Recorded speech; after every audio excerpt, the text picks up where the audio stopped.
हमारे माशरे में बहुत सारी ऐसी तवाहम परस्ती पाई जाती है जिसका दीन से भी कोई ताल्लुक़ नहीं, बल्कि जो समझदार इंसान है, शऊर रखने वाला है, वो भी समझता है कि इसका कोई ताल्लुक़ नहीं है।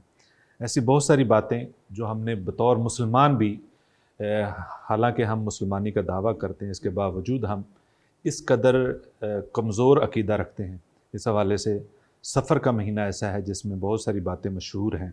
लोग इसमें शादियां नहीं करते, इसमें खुशी नहीं मनाते, इसमें बहुत सारे ऐसे काम हैं कि वो लोग रोक लेते हैं कि इस महीने में कोई नहूसत है।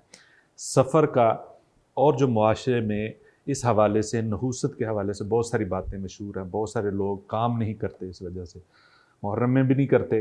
यानी ये 2 महीने अगर आप कारोबारी एतबार से देखें, खुशियों के एतबार से देखें, तो बहुत सारे लोग जो है वो काम नहीं करते और समझते हैं कि इसमें काम किया गया, काम का आगाज़ किया गया, ये शादी की गई तो इसमें काम ख़राब होने का, शादी घर आबाद नहीं होगा, कारोबार चलेगा नहीं, ये इस तरह की बहुत सारी बातें हैं।